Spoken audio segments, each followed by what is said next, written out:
Olá, olá, gente! Estamos de volta, agora com a aula 2 de complexos. A gente vai começar revisando o que a gente viu na aula 1, principalmente, né? E aí, vamos começar o assunto novo. Na aula passada, a gente viu inicialmente a história da criação dos conjuntos numéricos, né? Desde os naturais, depois os inteiros, racionais, irracionais, que não tem nada em comum com os racionais, os reais, que é um conjunto maior que agrupa os dois últimos que eu mencionei, e depois de um bom tempo veio os complexos para acrescentar os números imaginários que não existiam anteriormente, né? Aí foi criada, por definição, uma unidade imaginária, que é o i, e o i, por definição, raiz de menos 1. Aí, em seguida, a gente viu as potências de i, que dependendo da potência do i, se ela for múltipla de 4, é como se fosse i elevado a zero, então a resposta sempre vai ser 1. Se ela for uma múltipla de 4 mais 1, a resposta sempre vai ser i, múltipla de 4 mais 2, menos 1, e múltipla de 4 mais 3, menos i. Em seguida, eu apresentei a ideia do plano de Argand-Gauss, né? E disse que todos os números que a gente conhecia até a partir daquele momento, né? Eles estariam em algum lugar no espaço, não mais apenas em uma reta. E aí o eixo X, né? Anteriormente, ele vai representar o eixo real, da parte real do número complexo, e o eixo Y vai estar fazendo o papel do eixo imaginário da parte imaginária, né? Então, o quanto ele vai para frente e para trás vai estar associada à parte real, e o quanto ele sobe ou desce vai estar associada à parte imaginária.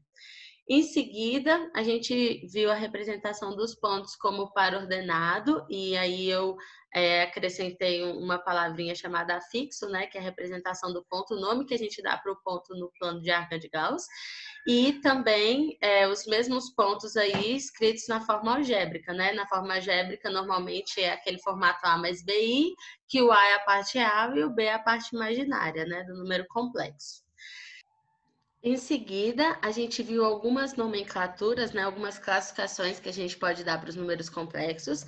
A primeira foi número real. O número real é aquele número que a parte imaginária é nula e a real ela existe, né? Na verdade, ela pode ser zero também, mas não pode aparecer a parte imaginária.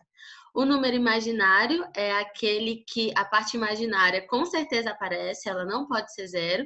A parte real pode ou não aparecer, não existe nenhuma obrigatoriedade, mas a parte imaginária ela tem que aparecer.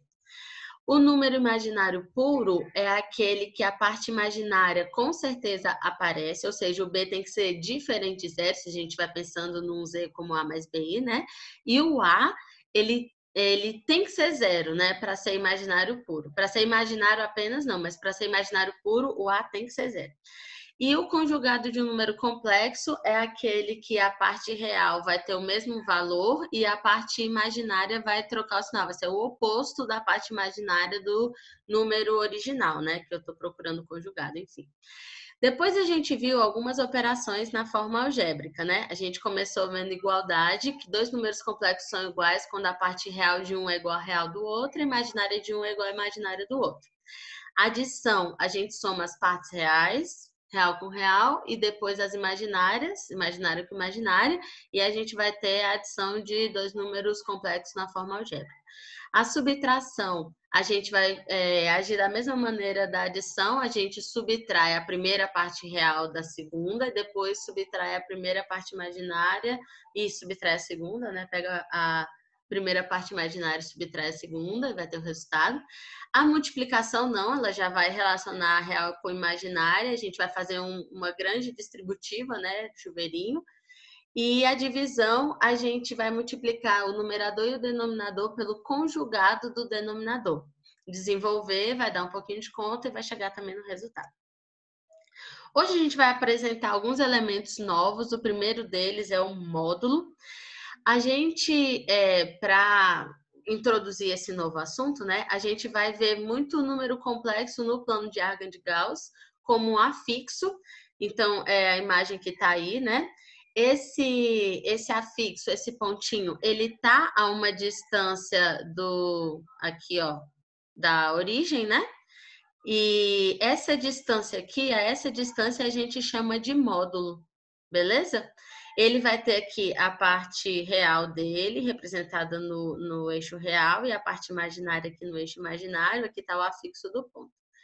E aí, o módulo, se o z é a mais bi, representa a distância do ponto à origem. Na verdade, essa definição de distância do ponto à origem, ela serve para módulo de um número real também. Porque normalmente a gente decora módulo tipo assim, o módulo de 2 é 2 e o módulo de menos 2 é 2 também. Mas por quê? A gente só pensa assim, não, é só o positivo, né?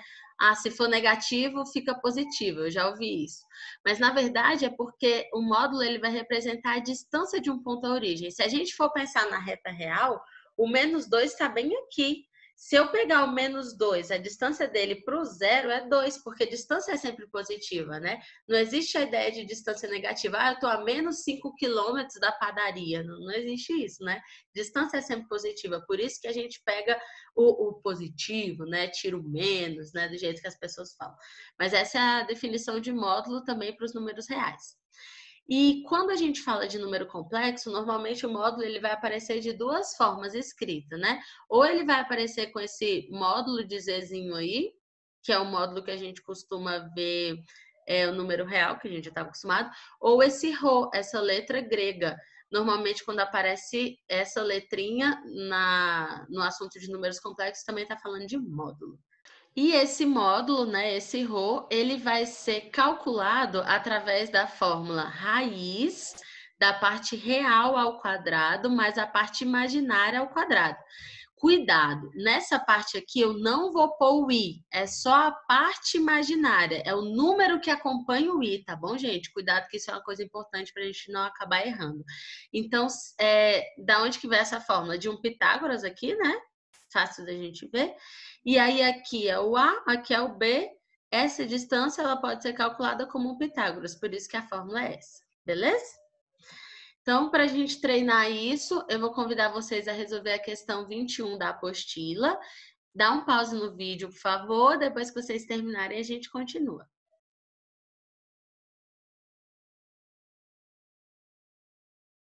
Muito bem, então eu vou ler o enunciado com vocês e a gente vai para a resolução.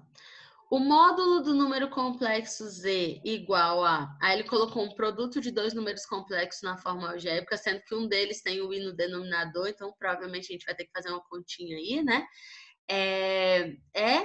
Então, primeira coisa, eu vou resolver essa expressão para poder ver quem é esse z que ele está falando, né? Quem é esse número complexo? Depois que eu descobrir esse z na forma algébrica, eu vou poder calcular o módulo, beleza? Então, vamos lá. Primeira coisa, essa daí é a expressão que ele deu. Eu fiz distributiva aqui, 1 vezes 2 sobre i, 2 sobre i, 1 vezes menos 1, menos 1. Menos 3 vezes 2 sobre i, menos 6. O i cancelou com o i. E menos 3i vezes menos 1, mais 3i. Aí eu juntei real com real, menos 1 com menos 3 deu menos 7. Esse 3i mantive e esse 2 sobre i eu multipliquei em cima e embaixo por i. Marina, mas você não falou que tinha que ser o conjugado do denominador? Quando ele tem parte real e imaginária, sim. Aqui eu também poderia ter multiplicado por menos i, só que normalmente eu multiplico por i porque costuma ser um pouquinho mais fácil. Mas não ia fazer diferença. Se você colocasse menos i em cima e embaixo, ia dar o mesmo resultado, tá? E aí aqui vai ficar menos 7 mais 3i, 2 vezes i, 2i, i vezes i menos 1. Aí eu vou jogar o sinal do menos para cima, vai ficar isso. Juntando 3i com menos 2i, vai ficar i. Então, esse é o z, que é o z daqui, depois da manipulação algébrica, tudo bem? Agora falta calcular o módulo. O módulo, como a gente já viu, é a raiz da parte real ao quadrado mais a imaginária ao quadrado. Então, eu peguei aqui a parte real ao quadrado e a imaginária é quem acompanha o i. Quem acompanha aqui o i é o 1, então ficou 1 ao quadrado aqui. Aí, menos 7 ao quadrado vai dar 49, né? E 1 ao quadrado vai dar 1. Raiz de 50, quando a gente fatora, dá 5 raiz de 2, letra D. Beleza? Muito bem. Então, já deu para a gente ter uma ideia de como a gente vai fazer para calcular o módulo de um número complexo. Argumento, muito bem. O argumento, ele é um outro nomezinho que vai aparecer associado à imagem do afixo, né, do número complexo no plano de Argand de Gauss. Mas quem vai ser esse argumento? Se o meu número complexo for Z A mais BI de novo, né, o meu argumento, ele vai ser o ângulo formado a partir do semi-eixo real positivo até o segmento que representa o módulo do número complexo. Uau, como assim? Ó, aqui a gente tem o módulo que a gente acabou de ver. O argumento vai ser esse ângulo aqui, ó. O ângulo, né? A abertura gerada a partir do semi-eixo real positivo, porque se a gente for ver aqui a parte real, né? Positiva e aqui a parte real negativa. Se eu sair daqui e girar no sentido anti-horário, a partir desse semi-eixo real positivo, até chegar no segmento que representa o módulo, isso daqui vai gerar um ângulo. Esse ângulo é o que a gente vai chamar de argumento, beleza? Então, aqui a gente tem outros exemplos. Se o meu número complexo estiver no segundo quadrante, o argumento vai ser entre 90 e 180, né? Se ele estiver no terceiro quadrante, vai ser entre 180 e 270. Então, sempre a partir do semi-eixo real positivo, girando no sentido anti-horário. E se ele estiver no quarto quadrante, vai ser entre 270 e 360, beleza? E essas relações aqui? Essas relações, elas vão ser muito úteis para a gente transformar um número da forma algébrica para a trigonométrica, que a gente vai ver mais daqui a pouquinho o que é, né? Só para a gente ter uma noção, a tangente, ela vai ser a parte real, né? O valor da parte real pela parte imaginária. E só que só com o valor da tangente eu não consigo descobrir qual é o ângulo, porque sempre vão ter dois quadrantes que vai ter aquela tangente. Se ela for positiva, o ângulo vai estar ou no primeiro ou no terceiro quadrante. Se ela for negativa, ele vai estar no segundo ou no quarto. Por isso que normalmente a gente usa a combinação do seno com cosseno, porque se eu usar a combinação do seno e do cosseno, eu vou conseguir achar exatamente o quadrante, porque eles dois juntos vão me dizer, se os dois forem positivos, vai estar no primeiro quadrante. Se o seno for positivo e o cosseno negativo, no segundo, e assim sucessivamente. Daí a gente tem que relembrar o ciclo trigonométrico que a gente estudou em trigonometria, beleza? Para a gente treinar um pouquinho, eu gostaria de convidar vocês a resolver a questão 29 da apostila, dar um pause no vídeo, e assim que vocês terminarem, a gente volta.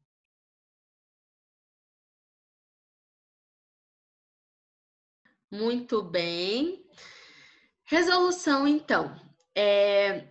Se a gente considerar o Z como A mais BI, que é o que normalmente a gente faz, o conjugado vai ser A menos BI, né? E aqui menos A menos BI, né?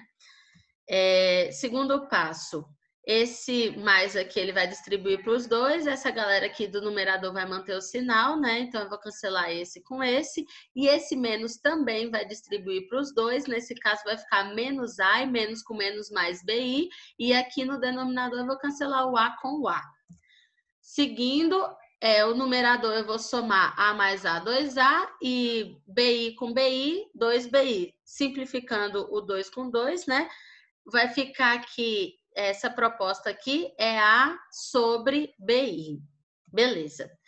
A gente acabou de ver que o cosseno é A sobre módulo de Z. Então, quer dizer que se eu pegar o módulo de Z e multiplicar, eu posso dizer que o A é cosseno de π sobre 3. Por que π sobre 3? Porque ele falou que o argumento do Z era π sobre 3, né? Ele pediu para a gente calcular essa expressão.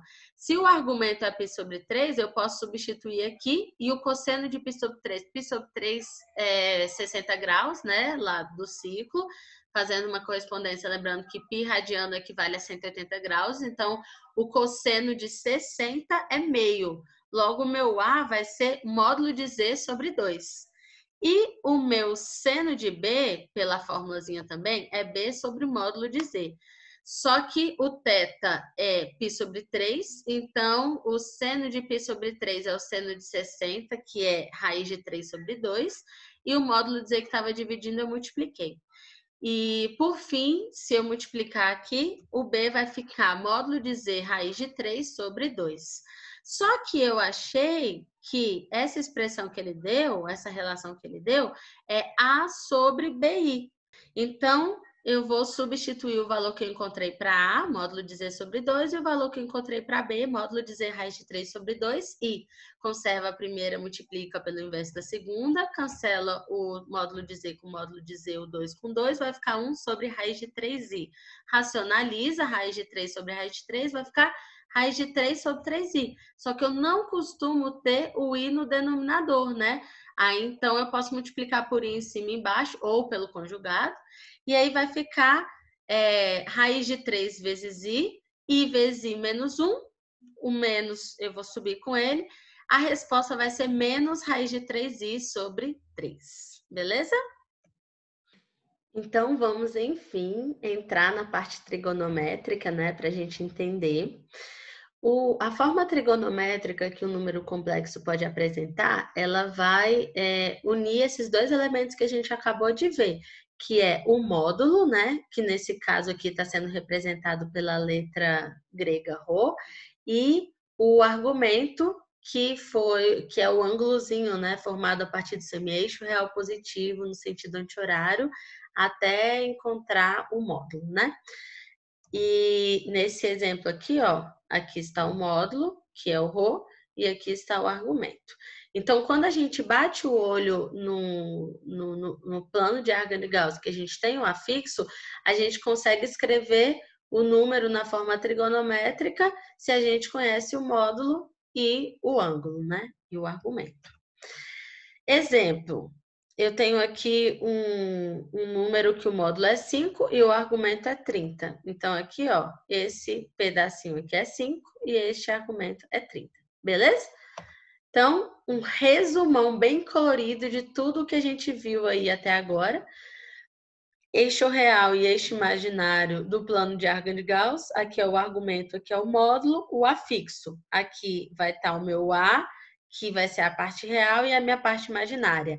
Aqui embaixo, forma algébrica. O afixo, AB, beleza? Legenda, módulo, esses símbolos que é o módulo, e o θ é o argumento, né? Se eu pegar isso daqui e jogar um Pitágoras, eu vou ter aqui, Pitágoras diria, desculpa, que módulo de z igual a ao quadrado mais b ao quadrado, por isso que o módulo de z tem essa fórmula. Trigonometricamente falando, temos que o seno de θ é b sobre o módulo de z e o cosseno de θ é a sobre o módulo de z. E aí a gente vai escrever o a e o b como a gente fez no exercício anterior. Mistura tudo e é gol. Esta, né, é a forma trigonométrica do número complexo. Esse resuminho tá muito legal, eu adoro resumos coloridos, quem me conhece um pouquinho sabe. Então, para a gente treinar agora, convido vocês a resolver a questão 19, apenas a letra C, tá? É um exercício que vai mostrar para a gente como que a gente normalmente transforma um número da forma trigonométrica para a forma algébrica. Então, pausa o vídeo e a gente já resolve.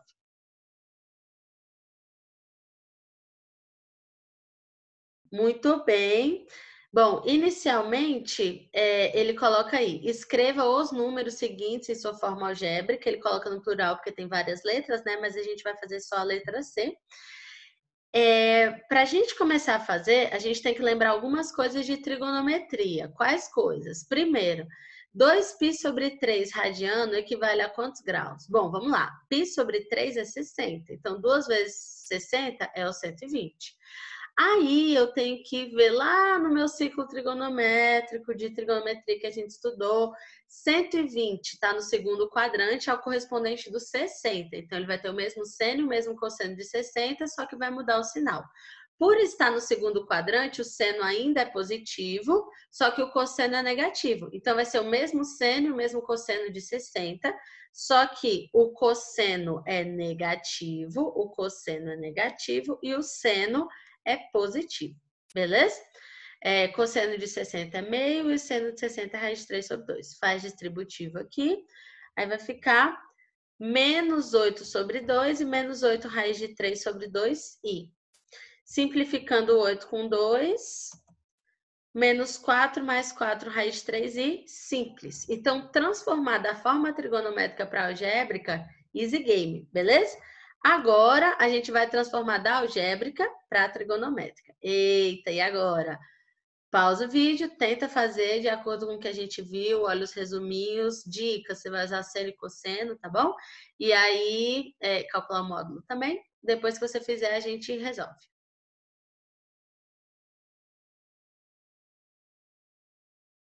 Muito bem, vamos lá então. Resolução. Primeira coisa, se o meu z é menos 2 mais 2 raiz de 3i, primeira coisa que a gente costuma fazer é o módulo. Módulo de um número complexo, parte real ao quadrado mais imaginário ao quadrado.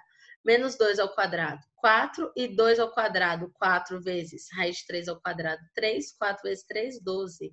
Então, aqui vai ficar 4 mais 12. 4 mais 12, 16. Módulo de z, 4. Beleza, tranquilo. Agora, o que eu vou fazer? Usar aquele negócio de cosseno e seno que eu falei. O cosseno é A sobre módulo de Z. E o seno é B sobre módulo de Z. Então, simplificando aqui, o 2 com 4 vai dar menos meio.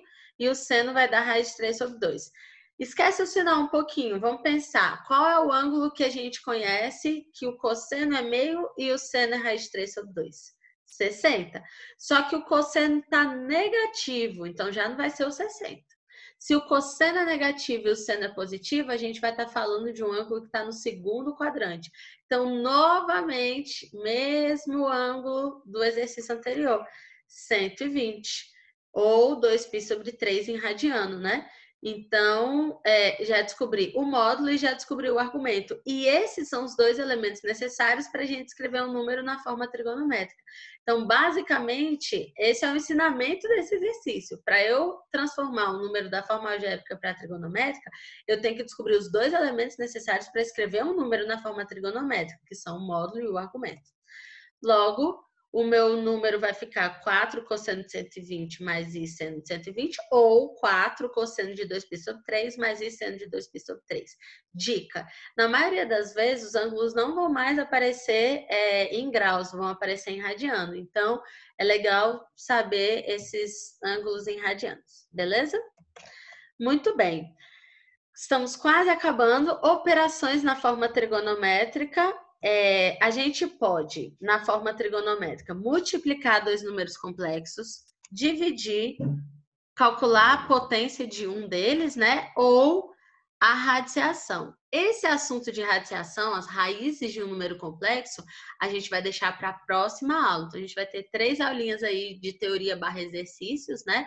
Eu tinha falado com vocês que a gente ia ter 3 ou 4. A princípio 4 mesmo, mas essa parte de radiciação vai ficar para a aula que vem, beleza? Multiplicação. Quando eu tenho dois números complexos na forma trigonométrica, para eu multiplicá-los, eu vou multiplicar os módulos e somar os argumentos. Então, a operação que eu fizer aqui, eu vou fazer também com os módulos, e com os argumentos eu vou fazer uma operação abaixo, menor, vamos dizer assim. Então, se for multiplicação, eu vou somar os dois. Para a gente treinar, a gente vai fazer aí a questão, na minha opinião, mais difícil da aula de hoje, mas vai dar tudo certo, tenho fé, tá? Pega aí a questão 30 da apostila de vocês, tenta fazer. Dica, primeiro tenta aplicar a formulazinha que a gente acabou de ver e lembrar o que um número precisa ter para ele ser imaginário puro, tá bom? E a gente vai usar um pouquinho de trigonometria aí nessa questão. Pausa o vídeo, daqui a pouco a gente continua.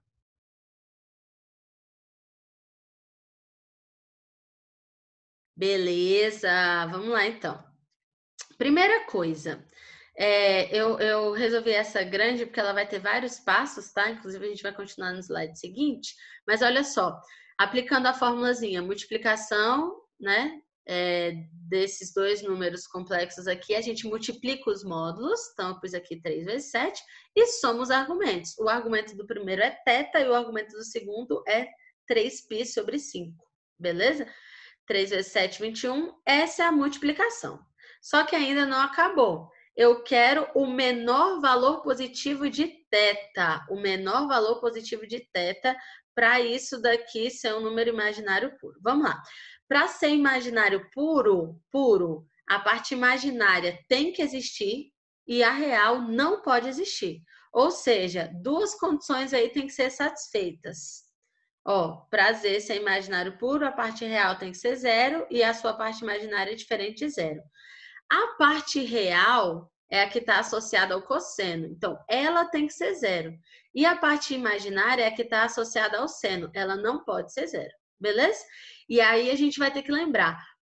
Quais são os ângulos que o cosseno vai dar zero lá no meu círculo trigonométrico? No círculo trigonométrico, o cosseno é medido no eixo com o sono deitado. Ele é zero no 90, 270, e os outros ângulos que estão na mesma posição, né? Então, a gente vai ter aqui θ mais 3π sobre 5, que é o ângulo que está aqui dentro do cosseno, ele vai ter que ser 90 mais um π qualquer. Pode ser π, 2π, 3π, ou seja, qualquer ângulo que satisfaça essa condição aqui vai zerar a minha parte real. Por isso que ele fala assim, qual é o menor positivo? Porque eu vou ter infinitas possibilidades de resposta, mas ele quer o menor positivo. Qualquer um desses zera a parte real. Agora, eu também tenho que tomar cuidado para que o ângulo que eu escolhi aqui não zere a imaginária, porque se zerar a imaginária, ele não vai ser imaginário puro. E então eu vou querer que esse ângulo aqui, ele não zere o seno, né? Só que o seno é zero no 0π, 2π, 3π. Então, essa parte aqui do seno, ela não pode ser um π ou qualquer múltiplo desse π. Beleza? Então, vamos começar aí. Para o k igual a zero, no primeiro caso, né? Olhando aqui para a parte do cosseno. Se o meu k fosse zero, eu teria que essa parte aqui zeraria, né? Esse cara que está somando subtrai, tira o MMC, o meu ângulo seria menos π sobre 10. Menos π sobre 10 não é um ângulo positivo. Então, essa já não vai ser a minha resposta. E se o k for 1? Se o k for 1, aqui seria mais π, né? Então, joguei um π aqui. Somos 2, tirei MMC, peguei esse carinha, subtraí o MMC disso tudo. O meu ângulo seria 10π mais 5π, 15π menos 6π, 9π sobre 10. Bom, esse é o meu primeiro positivo, beleza? Esse é o meu primeiro positivo. Agora eu tenho que verificar se esse daqui zera a parte imaginária, porque se zerar a parte imaginária, aí ele não vai poder ser resposta. Mas se não zerar, essa é a resposta. Conferindo se tem alguma incongruência desse cara para a parte imaginária. Então, para a parte imaginária ficaria, eu substituí aqui o meu θ, dessa formazinha aqui, por 9π sobre 10. O MMC entre 10 e 5 é 10, ficaria 15π sobre 10. 15π sobre 10 é um número que tem um formato diferente de π, 2π, 3π, 4π, né? Então, ele não vai zerar a parte imaginária. Se ele não vai zerar a parte imaginária, essa já é a resposta. Esse é o menor ângulo positivo para aquele número lá ser um número imaginário puro. Beleza? A divisão, ela de novo vai ter um comportamento muito parecido com a multiplicação. Vai dividir as partes, os módulos, né? E vai subtrair os argumentos. Na verdade, é a penúltima coisa que a gente vai ver hoje, desculpa. Então, a gente vai dividir os módulos e subtrair os argumentos, num raciocínio muito parecido com o da multiplicação. Gente, não se assuste, que eu peguei um exercício difícil para multiplicação, tá? Para a gente dar uma nivelada aí nos exercícios da aula. Por fim, potenciação, agora sim, o último assunto que a gente vai ver hoje. Se eu quiser pegar um número complexo na forma trigonométrica e descobrir uma potência dele, eu vou pegar o módulo e elevar a potência. E, de novo, o argumento eu vou fazer uma operação abaixo, né? Então, eu vou pegar o argumento e multiplicar pelo valor do expoente que eu estou calculando essa potência do número complexo. Beleza? Vamos tentar visualizar isso em um exercício. Último exercício de hoje. Questão 27, pausa. Quando vocês terminarem, a gente resolve junto.